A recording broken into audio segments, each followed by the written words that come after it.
Boa noite. Tudo bem com vocês? É muito bom encontrar vocês novamente aqui, tá bom? Bom, eu vim com um tema hoje que, para que a gente esclareça algumas coisas.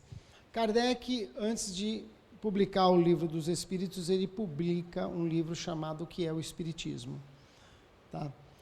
Quando você pensa, por que ele publicou um livro com um nome chamado O que é o Espiritismo? Porque ele queria explicar o que era isso, né? Essa doutrina, vamos chamar assim, que viria no livro a seguir ou nos livros a seguir. E eu imagino aqui que muitos de nós já ouvimos, né, como foi iniciado o Espiritismo, ou como o Espiritismo surgiu, né, em que período, de que forma, né, Kardec foi convidado a conhecer as mesas girantes. Porém, esse tema eu trago ele não de forma diferente, mas sobre uma outra perspectiva para nós, né? Em primeiro lugar, para que a gente entenda qual era o contexto do planeta naquele momento. Isso é importante que a gente tenha em mente. Nós vivíamos, e quando eu falo nós, somos nós aqui, né? Porque nós estamos aqui, vidas após vidas, indo, voltando, para que a gente possa acertar, para que a gente possa evoluir. Então, o que nós vivíamos naquela época antes do Espiritismo? Antes da chegada de Kardec, antes da chegada de todo esse trabalho que revolucionou o pensamento do ser humano. A gente vivia o absolutismo. E só para a gente entender, quem não entende aqui o absolutismo, o que era? Existia o rei, que ele tinha este título, porque Deus deu esse título a ele, Deus deu título a ele de rei. Nós tínhamos a igreja, aqui eu quero deixar bem claro que eu não falo mal de religião, mas eu estou falando das pessoas que dirigiam naquela época essa religião, e tínhamos nós, ou talvez nós até estivéssemos do outro lado, quem sabe, mas eram só duas classes. Então aqueles que detinham o poder e aqueles que obedeciam. E o que a gente obedecia? A gente obedecia àquela ideia de que, por que eu sou pobre? Ah, porque Deus quis. São os desígnios de Deus. Por que meu filho veio cego ou aleijado? Ou com uma deficiência, né? Forma mais correta. Ah, porque Deus quis. Isso quando não, nós vínhamos, né? Passavam para nós aquela ideia de que o nosso filho, muitas vezes, estava pagando o pecado que nós tínhamos cometido. E isso era o mundo. Esse era o mundo que nós vivíamos. Então, nós vivíamos naquilo que a gente chama de absolutismo, era uma única ordem. Então, todo o conhecimento que se tinha, vinha da onde? Vinha da igreja e do rei. Então, nós não tínhamos condições de questionar. O conhecimento verdadeiro, por exemplo, a Bíblia, ela era traduzida em uma única linguagem. Qual era? O latim. Quem tinha acesso ao latim? Ninguém. Se você quisesse ter acesso ao conhecimento, o que você tinha que fazer? Você tinha que ser filho de alguém ou sobrinho de algum padre, de uma família abastada, e estudar, né, nas faculdades, universidades que pertenciam a quem? À igreja. Como é que eu recebia o perdão? Muitas vezes eu comprava a indulgência. Isso era uma prática normal. Então, tentem aqui hoje, aqui agora, nesse momento, imaginar como era o mundo nesse momento. A gente hoje tem celular, né? Hoje a gente pode entrar e discutir, discordar de pensamentos, não é? Vocês podem estar aí pensando e falar, que palestra chata que esse cara está fazendo, eu não concordo com nada. Você tem o direito. Naquela época, não se tinha esse direito. Não se podia fazer nada de diferente. Nós podemos aqui pensar, e é válido pensar, que muitas vezes isso era uma necessidade que nós tínhamos, né, uma obra, ou um tormento que tínhamos que passar, Mas, independente disso, os motivos por qual o planeta vivia daquela forma tinham muito a ver com a nossa pouca evolução espiritual e tinha a ver também com algumas questões, né, que nós não conseguíamos compreender. E aí vem algo que é muito importante a gente analisar. Se nos dias de hoje, a gente pode até entrar lá no Jornal Nacional, no Datena, seja onde for, e pega lá na internet, a gente vai ver que parece que o mundo perdeu o controle. Não parece que o mundo perdeu o controle? Parece. Parece que isso aqui é uma nave, né, um barco sem rumo, que a qualquer momento é o Titanic sem capitão. Vai bater no iceberg e vai afundar. Acontece que é muito importante que nós tenhamos em mente que na obra de Deus, sob o comando do nosso Mestre Jesus, tudo tem um porquê. E como a natureza não dá salto, a obra de Deus também não dá salto. A espiritualidade não trabalha que nem um iFood, pediu, chegou. As coisas, elas acontecem mediante e conforme as nossas condições de entendimento daquilo que chega. Porém, tendo aí o absolutismo, começa a nascer no mundo, né, aquilo que nós vamos chamar de iluminismo. Iluminismo é uma outra vertente de pensamento totalmente diferente do absolutismo. E vocês acham que foi fácil para o iluminismo nascer? Não, não foi não.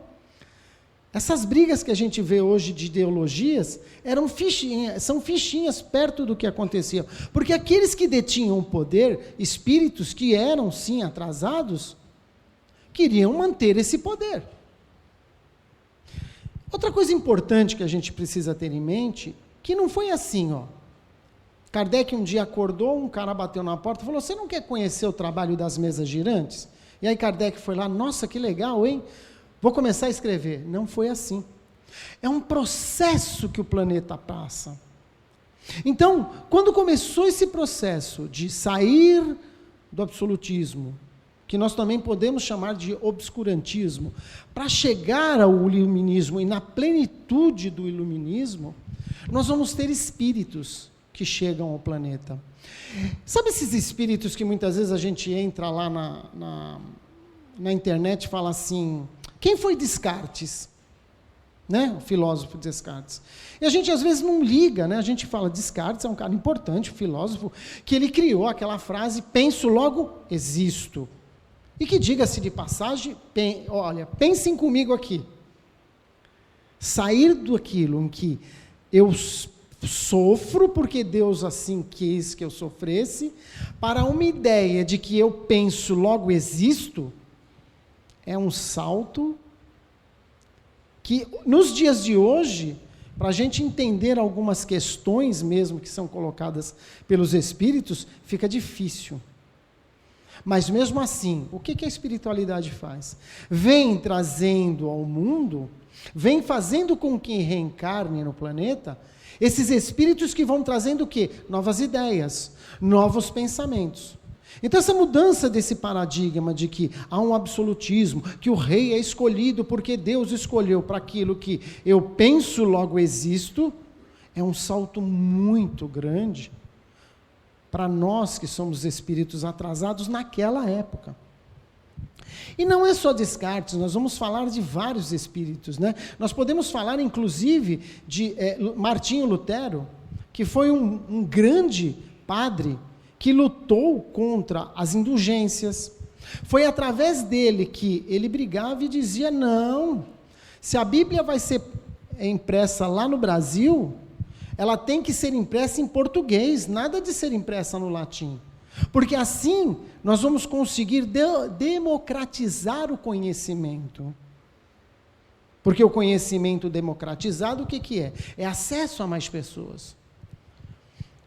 E aí a gente precisa começar a compreender que essa obra da espiritualidade, ela não é ao acaso.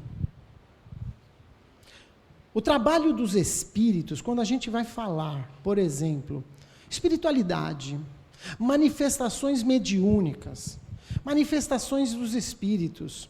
Eu indico a vocês, inclusive, comprarem um livro, ou se acharem, eu não sei se ainda é editado, é pela FEB, que chama-se História do Espiritismo. É um livro bem antigo, foi escrito por Sir Arthur Conan Doyle, que é o autor, né, quem criou o personagem Sherlock Holmes, e por incrível, para quem não tem essa ideia, foi o primeiro presidente da Federação Internacional do Espiritismo, um inglês.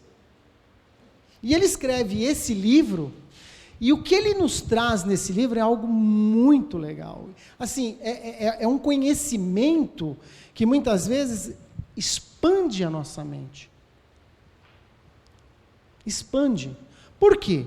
Porque ele vai trazer, por exemplo, 1700... gente, nós estamos falando 1700 e lá vai bolinha, tá bom? O que eu quero dizer com isso? Quando chega a questão do Espiritismo, 1800. Nós estamos falando de 1700, há um homem chamado Swedenborg, que ele faz aquilo que a gente pode chamar de viagem astral, saída do corpo, a gente pode falar o nome que for. E ele visita uma cidade espiritual, ele volta ao corpo dele e ele desenha num papel perfeitamente essa cidade. Detalhe, ele era um pastor de ovelhas, totalmente ignorante e analfabeto. Nós estamos falando de 1700. No livro também vai falar sobre uma comunidade nos Estados Unidos chamada de Quakers. Olha, imaginem isso em 1700, é uma coisa bem assim, para a gente pensar e refletir. Essa comunidade, uma comunidade pequena, de protestantes. O que acontecia quando eles se reuniam domingo na igreja? Os habitantes, né, algumas pessoas, ou quase a maioria, eram tomadas por espíritos de índios Sioux. E eles falavam no dialeto dos Sioux. E isso dura 7 anos. 7 anos. Kardec devia estar estudando com Pestalozzi, mais ou menos, ou nem estava se preparando para chegar aqui quando isso aconteceu. No último dia que acontece isso, vocês conseguem imaginar uma comunidade totalmente protestante sendo tomada por espíritos de índios? É uma coisa assim que, imagina, pastor não sabia o que fazer, ninguém, né, não sabia o que fazer com aquilo. Eles deixam uma simples mensagem. No último dia, eles dizem assim, após 7 anos, isso acontecendo todos os domingos, nós vamos embora, mas voltaremos.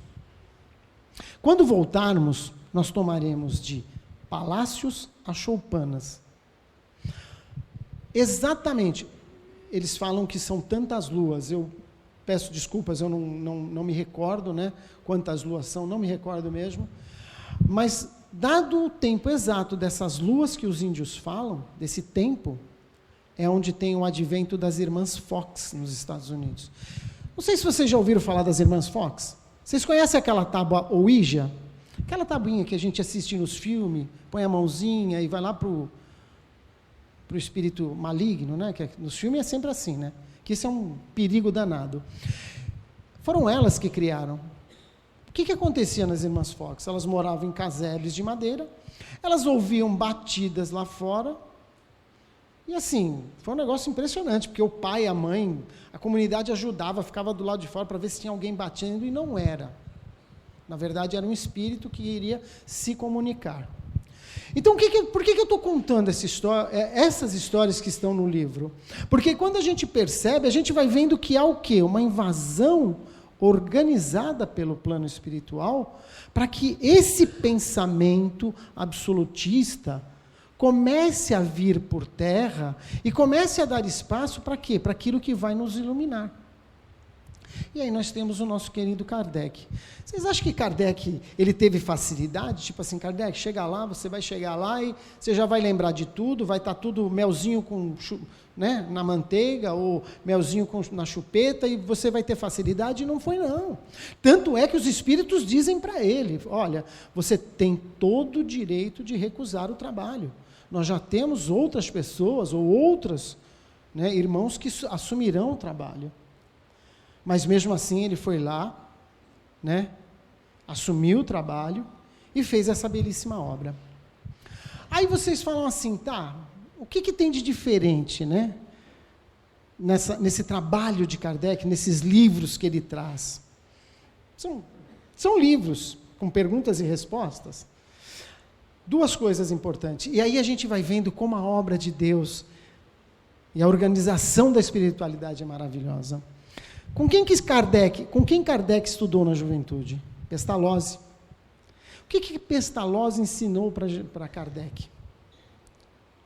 A fazer pesquisa científica. Aquilo que a gente chama, na ciência, chama-se de empírico. Né? Você pesquisa, testa para ver se dá certo. Deu errado, tenta de novamente. É o modo empírico. O que Kardec fazia? Sem celular, sem grupo de WhatsApp. Imagina Kardec com um grupo de WhatsApp fazendo as perguntas para os médiuns. A briga que ia dar, né? Já a primeira médium, não, vou sair que eu não concordo. Mas ele não tinha nada disso. Ele mandava cartas. Então ele fazia uma pergunta aqui, outra lá na Espanha, outra na Itália, outra na Rússia. E aí começava a chegar respostas que tinham um padrão um perfil de personalidade. A gente chama de perfil de personalidade porque acaba sendo, apesar das palavras talvez diferentes, apesar de formas diferentes, por causa de dialetos, mas existia um teor ali de uma verdade. Tanto que, qual é a primeira pergunta que Kardec faz? O que é Deus? Ele não pergunta quem é Deus. Aonde Kardec vai aprender isso? Vai aprender com Pestalozzi. Quem é Pestalozzi? É um professor, o cara que tinha lá um instituto de Everdon? É. Mas acontece que é um trabalhador da espiritualidade que chega antes para que ele tenha essa missão de trabalhar. De ajudar Kardec a ter... Ajudou outros espíritos que estavam encarnados? Sim. Mas a principal obra deste educador era Kardec. Nós vamos buscar isso em vários locais. Quem assistiu o filme do Chico Xavier... eu assisti na época do DVD, né? Eu sou novinho assim, mas eu assisti na época do DVD. Então tinha um DVD à parte, que esse DVD, o diretor, né, junto com o Marcel Souto Maior, explicava, porque o Marcel Souto Maior fez o quê? A pesquisa da vida do Chico. Vocês lembram do padre? Lembra do padre que o Chico chora, é um grande amigo do Chico? Foi aquele padre que desenvolveu no Chico a ideia de religiosidade. Aí vocês acham que aquele padre caiu de paraquedas ali? Não. Aquele padre veio com aquela missão, com aquele trabalho de ajudar o Chico. Com certeza ajudou mais pessoas, mas o Chico era uma das coisas que ele precisava fazer.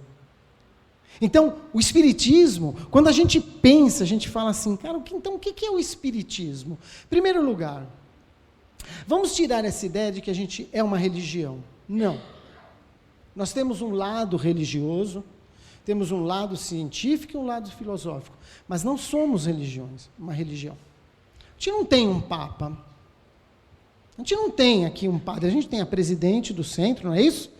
Porque assim exige a legislação, porque existe um CNPJ, a Federação Brasileira tem um CNPJ, então a legislação brasileira exige o presidente. Mas nós não temos. Nós não temos missa, temos?